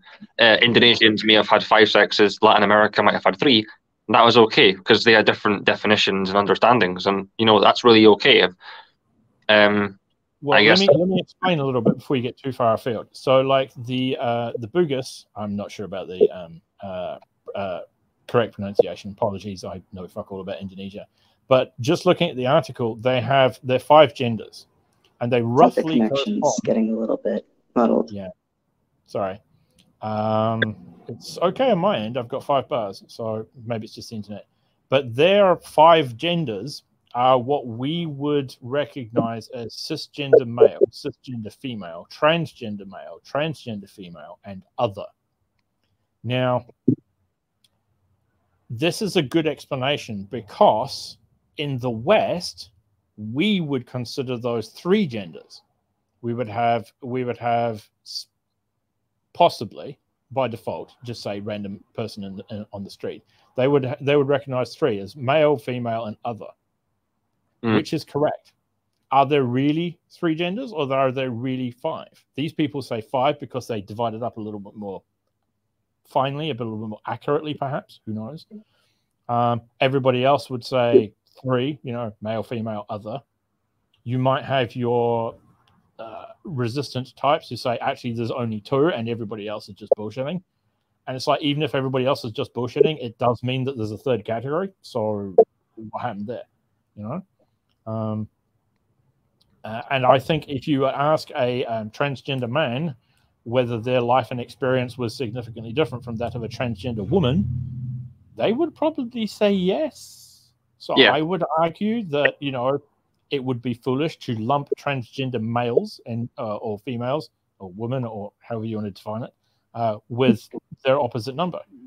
Yeah, and I would add that it's actually medically dangerous to do so. It causes a lot of important medical confusion, at least in the United States. Again, talking about the context in which I live, trans men being underrepresented in, medical trials and studies in the US means that the long-term effects of testosterone treatment and the long-term effects of, hormone treatment is less studied in transgender men, which creates a different reality for us as well. And another example for that it would be, autism. When people were first studying autism, they only studied men. Well, if you want to define them as men, male autism. So, and it was about 20 or 30 years after that they realized that actually autistic people who are females, actually exhibit different symptoms of autism. So they didn't actually realize. So there'd been, hundreds of thousands of people globally, women, who had been misdiagnosed with some other thing, where actually it was autism, but they just didn't study enough about how autism affects women differently than men. That actually, it was only 2 decades after, male autism was normalized and accepted. It was like, wait a minute. Shit, women can be autistic too. It's just they exhibit multiple different symptoms, and they're wired a little bit differently. So I guess that's another example of how different people are. They have different material experiences. So that makes sense. Yeah, and I wanted to actually confirm that. Sorry, just by saying that in a lot of trans communities, trans people who are autistic will often say, "I have X gender autism," like I have my true gender autism. There is a serious underdiagnosis of autism in trans women just because they present that less studied feminine type of autism, even though they have XY chromosomes, so to speak. And a lot of times they don't get diagnosed with autism until they're already adults and have transitioned. Whereas with trans men, they tend to get diagnosed with autism pretty early because they exhibit what's considered classically masculine autism, but they're seen as tomboys and they're seen as troublemakers. And then, you know, they're put in special ed classes that maybe don't make sense. Yeah, there's a related but different thing. For example, there's been a lot of research done as to what causes gay men to be gay. Now, they still haven't nailed it down yet, but they do have a lot of information about it. There's some links to the genetic causes of it. It's actually starting to be understood. None of it holds up for gay women. So all of the causes that make gay men gay have got nothing to do whatsoever with what makes gay women gay. And there's almost no research on what makes a gay woman gay. And it's not the same mechanism at all. Even though it's not fully understood, they do understand enough to say that the mechanisms that lead towards gay men becoming gay are not the ones that lead to women becoming gay. And there are biological links. Classic examples would be if you've got an identical twin and you're gay, chances are about 80%, so will they be. So clearly there's some biology out there. And there does seem to be a biological element to transness as well. I mean, I'm not gonna, you know, obviously within the trans community itself, you know, I want to make it very clear that like transness again is a social category. Like we're not, I think biologically governing people based on gender is kind of how we got ourselves into this mess in the first place. Because transness again complicates a lot of this identity and work. So for somebody like me, you know, even though I do have excess chromosomes, even though before I was taking testosterone, I had the same amount of testosterone in my body. You know, when I was a teenager, I had more testosterone in my body than my male classmates because of my PCOS. And so it does actually make a difference when we get down to those categories and why we have to look at all those material differences. Okay, so I would just like to add a little bit about the sciencey stuff, because one of the classic throw-out lines when people get challenged on this kind of thing is they throw out, it's just science. You're wrong, science disagrees with you, and unfortunately it's not the case. So one of the things to understand is science deals with what is, not how we should categorize it or think about it. So science will not tell you flat out what a woman is. Science will reveal to you what chromosomes are and what chromosomes you might have, and it will reveal to you what the effects of those things are on a body. It will reveal to you things about hormones. It will reveal to you things about brains. But it's up to us, philosophically, outside of that, to label one of these people a man or a woman, or even male and female. Science makes no judgment on that sort of thing. That's not what science is for. Science says, here is a surface of paint that reflects this frequency of light. It's up to us as people to decide, actually, that's the shade pink or blue or whatever. There is no pink, there is no blue, there is only a frequency of light. We label it that. So that's one thing I wanted to bring up, just because it's too easy for us to just fall back on throwing out science as a talisman and just say, look, it's science, no more discussion. That's not true. Science doesn't tell you about men or women. Science tells you about chromosomes and hormones and biology. We apply the rest ourselves. Science has got nothing to do with it. Yeah, and we also need to be intellectually honest with ourselves as Marxists, because a lot of times when people say it's science, I mean, shit, you see people doing the same thing about, you know, other stuff related to the COVID vaccine and the COVID virus generally. You know, defending things with it's science as a blanket statement without understanding the science first and taking the time to learn it is always a dangerous thing. So it's important for us to be principled as Marxists, but, you know, even continuing beyond that also, I mean, I think that a lot of what this model is telling us is that in order to understand all of the types of oppression that each gender faces, like we're going to need to understand that in order to fully understand the nature of capitalism and how it works. Because let's be real, you know, before we had feminist parts of communism, there were misunderstandings in communist belief that were grounded in not being aware of the economic challenges that cisgender women faced. And even that blind spot was enough that you had other scholars coming in and correcting it. So I think it's just a matter of being intellectually honest with ourselves as Marxists in terms of how this affects us on a day-to-day level. Yeah, definitely. And talking about feminism, I just want to ask, obviously, my brain's a bit frazzled here because we've talked about a lot of stuff that I found very complicated. I'll admit it, okay? I'll admit it. A lot of this is very complicated for me. I'm trying to figure it out.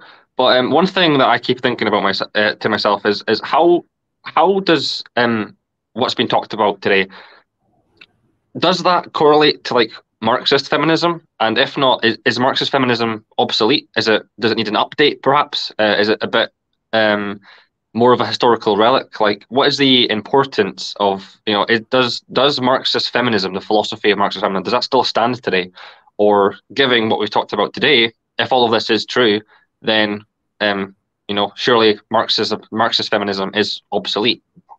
I would disagree with that. I would say that, the reality of Marxist feminism is that it's meant to study the material conditions of women under capitalism, right? Yeah. Even with our understanding of what women is, being that little asterisk of, oh, wait, shit, it's not that biological category I thought it was, that doesn't mean those material conditions aren't still important to study and understand. So I would say that at least my interpretation and understanding of Marxist feminism is that Marxist feminism is very useful for understanding the material oppression that certain types of women face. It's not the be-all end. Just because we have, and that's also the case with all Marxism, by the way. I myself am particular to Mao, as you both know, but that doesn't mean that the contributions of Marx and Lenin on imperialism are any less relevant. Yeah, so I guess Marxist feminism still has substance. It's just that when Marxist feminists say women hold up half the sky, they're not actually talking about women. They're talking about women as defined by capitalism. Is that correct? I would agree with that. The people who experience the social oppression of womanhood, and that is in different contexts a lot of different things, but that also includes trans women a lot of the time. If we're talking about the people who are forced into subservient positions under capitalism, that also tends to include trans women. You see them overrepresented the same way that cis women are in sex work and in service work and a lot of those same industries. So I think that's a correct interpretation of it from my standpoint. Ozzy, do you agree? Yeah, if I could just add to that. I have a friend who transitioned in a binary way, so male to female. And one of the issues that they brought up, even in this country, which actually has an NHS, which isn't as destroyed as the one in the UK, even one of the things that they brought up in this really relaxed environment was that one of the difficulties of transitioning was that you pretty much had to get into sex work to pay for it all. Mm. And they were like, I don't want to do an OnlyFans getting fucked on camera just to transition. And I'm like, Jesus, it's that bad? And they were like, oh, yeah. And I didn't argue because that's not my experience. I don't know. So I just said, oh, wow, that sucks. What can I do to help? Yeah, but that's meant to be the case for trans women across the world. There's a lot of trans women in the United States. And again, other axes of oppression affect this. So Black and Latin trans women and Asian trans women, quite frankly, are more likely to have to engage in sex work to afford their transition. And that's something that I had to deal with when I was in Caleb's organization. It wasn't to afford my transition, but, having been a trans person who is economically oppressed into sex work, I can definitely speak that, we are affected by it in that way. Yeah. Okay, so there's a few things I'd just like to mention to sort of start rounding things off a bit. Just to say, what does this all mean? And what do we, the queers, actually want? Because I get the impression, just from not dealing with you, but other people, that as soon as you bring this up, folks get defensive, like they're going to be attacked.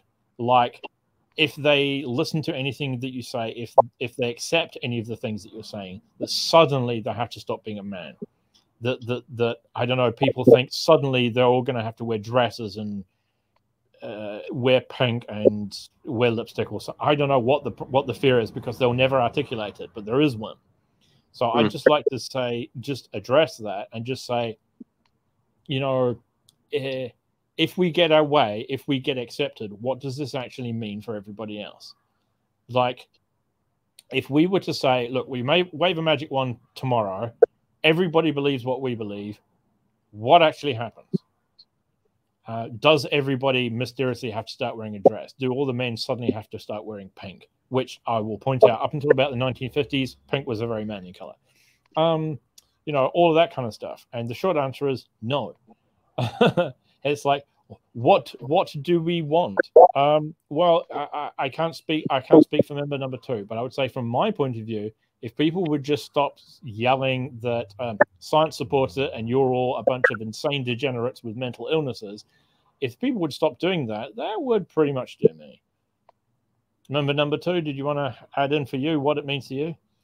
Oh, yeah. I mean, I think it would certainly be helpful for people to stop calling us degenerates online and telling us to go kill ourselves. That would definitely I'm be a degenerate for my own reasons. Thank you, right? Exactly. Some of us aren't degenerates. Some of us are ex-degenerates. But as a reformed degenerate, I guess, jokingly, you know, it's frustrating as trans people, I think, when we talk about our economic oppression experiences and people respond with, so what, you want me to throw out my gender? And it's like, no, you know, and I'm glad that you asked that question about Marxist feminism, because a lot of times when cis women find out about the reality of trans men, they are confronted. I mean, J.K. Rowling literally wrote about this. Her understanding of trans men is that, well, when I was a kid, I was a tomboy. And I liked masculine things. And sometimes I didn't feel girly, but I wasn't a man for it. And it's like, okay, JK, that's nice. That's you. That's a very different thing than, you know, going through the experience of having testosterone in your ovaries and having a type of medical transition that heals you, or any of the other types of medical transition that occur. You know, that's not the same experience. So I think that it's really important that we don't really get caught up in like whether or not, like, trans people don't cancel out the existence of anybody else, I guess is what I'm trying to say. Perfect. Yep. It's essentially a mountain made out of a molehill. None of this is that important or dramatic. It just gets made important and dramatic by other people's resistance to it. Oh, absolutely. And the reason I brought up J.K. Rowling in particular is because she's a member of the bourgeois who has gained a particular attraction, shall we say, amongst a lot of communists even. And it's kind of frustrating because it's like this liberal bourgeois woman has no idea what we experience and the economic oppression that we go through. And she wants to write on it like she's an expert and try to influence British laws about it. That's infuriating. But it's also a genuine Marxist issue in the same way that the prison industrial complex is a genuine Marxist issue. So, you know, I think that it's really important, not just, you know, when trans people say, like, stop saying these things, right? Like, a lot of times people see that from a defensive standpoint of, like, well, you can't police my speech. And, like, with somebody like Dave Chappelle or J.K. Rowling, for example, right? Like, they're bourgeois at the end of the day. Your speech under capitalism is directly correlated to your capital. Like, I, a working class trans person, alone cannot cancel anybody, right? You know, this is individual social movements and individual social issues. So we have to talk about them that way. We have to talk about them as social liberation movements that have particular demands. Yeah, I'd just like to add a bit as a real world material example of what we were talking about. So, like, the reason this matters is, imagine for a second that everything we're saying is true. Just humorous for a second. What this means is that you have J.K. Rowling out there doing her bit, and she's saying, I want to protect women. Okay, so she's taking a line very similar to the CPG-BML kind of thing. It's like, there are women's protected spaces. Women are oppressed a bit or a lot, depending on where they are. We need some women's protected spaces. And then lo and behold, when we have these women's protected spaces, they're being invaded by men wearing dresses. will this last bastion of feminism and safety be invaded by men pretending to be women?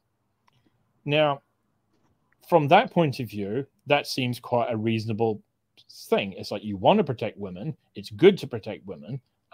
Sometimes women need their own special space.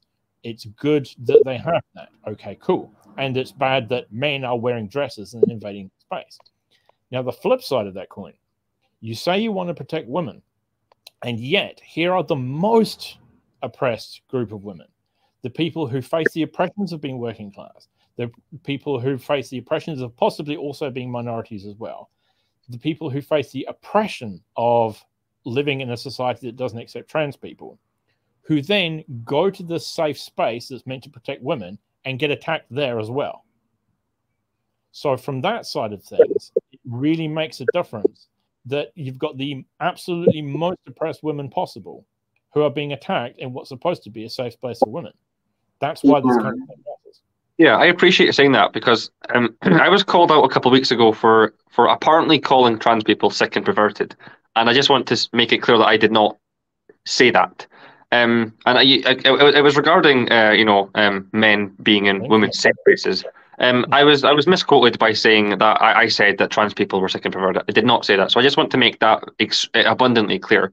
What I was referring to is the kind of people that do take advantage of, especially in Scotland, people who take advantage and exploit this new, very liberal pro-trans law, who are perverted, who will use this to their advantage, and they would be quite happy to live as the required gender for a couple of months. They would quite happily do that, because you don't actually have to have any surgery. You can just get the certificate. That's legally enough for you to be that sex. So that's who I was referring to as sick and perverted. So that really pissed me off, because I was quite hurt by that, because I mean, I've been respectful in this video, and I do want to learn. I admit that my knowledge is lacking, and of course I support trans working class people. I'll admit I don't like trans people who are bourgeois. I don't like anyone who's bourgeois. I don't like the bourgeoisie. I want them destroyed. I support working class trans people. Like, I support all workers. And I guess that's quite a class reductionist position. But I do. Class comes first. It has to come first. That you can't be a Marxist and not think that class comes first. But yes, other things. There's different layers of oppression. Totally. So yeah, that really kind of upset me. So I just wanted to make that clear. That I seriously did never say that. And if anybody tries to say that I did, I really didn't. Trans people are not sick and perverted. The people who are sick and perverted, who I was referring to, are the very small minority of people, a tiny minority of people, who will abuse this very liberal law to their own perverted advantage. That's all I wanted. I just wanted to say that. Well, I also wanted to, first of all, I wanted to thank you for that apology, because clearing up that misunderstanding, I should say. Because it is important. And at the time that I saw what you said, it's funny because somebody came up to me and told me secondhand that you said trans people are sick and perverted. And I was like, that doesn't sound like the William I know, just because I regularly have to interact with him. He's never said anything like that to me. He had plenty of opportunities. So I was like, okay. I looked into it and I was like, oh, no, that's not what he said. And I think that's part of the reason why it's important to have these kinds of discussions, because I can understand that being a very reasonable and understandable position from your perspective. I think that it's important to keep in mind that, under the NHS in the UK right now, again, getting a gender certificate still requires going to a transgender health clinic and having consistent appointments once a week for 2 months. It's not just you've been identifying as trans for 2 months, here's your paperwork. It's you have to go through this NHS system that's a very big hurdle that a lot of trans people can't get through for various reasons. So, I mean, I can understand if your knowledge of how the NHS works from a cisgender perspective, like I could understand why it would seem that way. But it's also like in the same way that, when we talk about the prison industrial complex and white people are like, yeah, but we get arrested too. And it's like, okay, but you can walk down the street carrying weed and not worry that you're going to be racially profiled. I hope that makes sense. Yeah, no, it does. Yeah, definitely. Yeah, that's pretty much it for me. I've got not much to add to that, and I would say that if we stop now, that would be pretty successful conversation, I think. Yeah, I just want to have a little closing remarks that I've really, really appreciated and found value in this conversation. It's definitely opened my eyes, and it's definitely filled a gap of knowledge that I was definitely lacking. And I've seriously valued this. I'm going to have to rewatch this a couple of times just to get my head around some of the more complicated stuff. 100%. But I've thoroughly enjoyed. Sorry. You know where to find us, but also don't feel bad that you're confused. That sensation of confusion is pretty much endemic to any kind of large-scale change of mind, or even if you don't change your mind, a large-scale consideration of how you think about stuff. So feeling discombobulated and confused and a bit overwhelmed is actually a good sign, because it means that even if you don't end up changing your position, you have actually changed how you think about stuff. And that's a good sign. So It means you're really thinking. Thinking is hard. It really is. Yeah. Thinking is incredibly hard. And I also want to add to that, both of us have had to come to terms with this information as well on our own, and yeah, exactly. Like all of us, all trans people have had to come to terms with their own oppression in different ways. And I mean, yes, that difference in understanding is actually why, for example, there's a difference in understanding between white trans people and Black ones, or proletariat and working class ones. But also, gaining that understanding in the first place, if you're not gaining it through life experience like we are, is even more difficult. So I think it's important, the message that I want to come out from this video generally is that a lot of times when trans people say things like, we don't want to be educating people all the time, I can understand why that comes off as hostile. I can understand why you're like, but I just want to learn. I don't know. The problem is that individually, when you're dealing with the crises of capitalism, it's hard. This is a systemic issue and requires systemic solutions. Systemically, we need to be more educated about the biological realities of gender, but also systemically, we should end gender depression. And it's our job as communists to educate people on what gender depression means and what it actually looks like for not just women, but for not just cis women, I should say, but, for trans women, for trans men, for even cisgender men who aren't white. I think it's really important that we keep in mind that a lot of times, we're not judging you if you're not judging us. That's kind of what I want to put out there. Trans people don't hate cisgender people. We really don't. We just want to be understood. And you don't have to stop being cis. Yeah, you don't have to stop being cis. As a matter of fact, it's good that we have cis people in the world.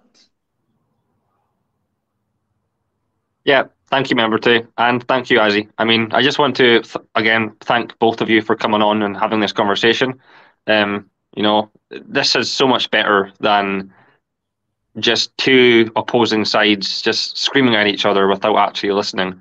That won't help the situation, and it hasn't for many years. And I admit there are people on my side of the debate regarding transness that come from a bigoted and reactionary and extremely ignorant perspective, and I don't want to be associated with them. I want my opposition to be principled.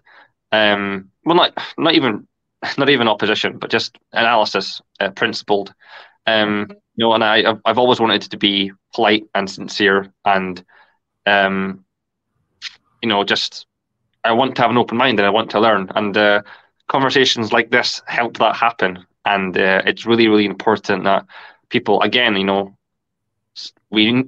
communists need to reject cancel culture. We need to reject slandering, and we need to show mutual respect. Member 2, they said, I'm a massive fan of Mao, and Mao said that a lot in the quotations by Mao, in the chapter on, God, what chapter is it? I think it's the party committees. He talks a lot about that we need to show friendship and mutual respect to those we disagree with. That's the only way that we can actually understand and come to a compromise and come to a level playing field. Mao was pretty big on that. So from a communist perspective, we need to start talking to each other and not just shouting incoherent shit not really listening to each other, you know. So I think that's really important. So thank you for coming on. If there's anything else you want to say, then yeah, go ahead. I just wanted to, add to that. Exactly. You're exactly right. That's part of the reason why I'm more partial to Mao, to be honest. I appreciate that Mao's politics are a politics of compassion because mine are too. And I tend to approach politics from a place of compassion and trying to understand other working class people. And that's why we became friends, because you try to do the same thing. And it's why I watch your channel, because you often in your analysis are trying to come from a place of a politics of compassion. And keeping that is important, even if you don't necessarily agree with, everything that we say. But I do think it's also important to keep in mind that, trans people being part of the working class, a lot of them do want to become communists. They are interested in communism. And they know it will help their material conditions. But like many other types of workers, all of us really, it's hard for them to find community and organizing. On a larger level, we as communists need to get better at organizing and disseminating information. And I think it would be really great if we could do so in a way that was also open and inviting to other oppressed communities under capitalism, like the Black community and trans community, because then we have more workers on our side once the revolution comes. Yeah, definitely. Thank you, member two. Azzy, any closing remarks, or are we going to round it up here? No, I was just going to say that I totally agree with member two, but also we have to remember that we as communists, those of us that aspire to be scientific socialists, we don't have the option of taking the easy way out. We have to do the hard work of looking at the things, of examining our preconceptions and maybe saying, are we wrong? Not always. Sometimes we make an honest assessment of our preconceptions and discover that we were right all along. Nice for us, I guess. The thing is, that's the hard work that a lot of people won't do. And we as communists, we don't have that option of not doing those things. We have to look at the hard things. We have to look at our history as communists and face the things that are not so good. We have to look at ourselves as people and face the things that are not so good. And we have to look at the way we understand the world. And if we understand wrong, change it. It's easy to just sort of wave your hand and just say, nope, you're a whatever, you're a liberal, you're a bourgeois, you're a reactionary, you're whatever. I'm just not going to talk to you. We don't have that option. We can't build movements that way. We can't talk to regular people that way. Mao said it, Lenin said it. We have to go and talk to the people that we don't agree with. There's no sense talking to the people we do agree with. That's just a fuzzy hug box. We have to talk to the people that disagree with us. We have to talk to reactionaries. We have to even talk to fascists, because there's no sense talking to each other. We already agree. We got to talk to the others. We got to come persuade them. And I think a lot of the reason that you see a lot of this cancel culture or even related stuff on the left is fear. I think a lot of people who style themselves leftist or communists are afraid of the strength of their convictions. I think they're worried that if a communist goes and talks to a fascist and tries to persuade them, the fascists are going to turn the communist into a fascist. When if you have the courage of your convictions, if you believe in what you're doing, if you have the history to back you up, you should be talking to a fascist. Because if you can persuade a fascist that communism is the way to go, not only do you have a new comrade, you have one less fascist to deal with. Kill two birds, one stone. Yeah. Yeah, thank you. Well, yeah, that's really it. I'm going to round it up now. It's been just about 2 hours. So yeah, if you're still here at the end, then thank you for being here. I hope, like me, you found value and you've learned quite a few things. So yeah, I hope you found value in it. I hope it's educated a lot of people. And yeah, I guess thank you for watching. Please like, subscribe, and share the video if you're that committed. And yeah, I'll see you in the next video. So goodbye. Thank you. Thank you.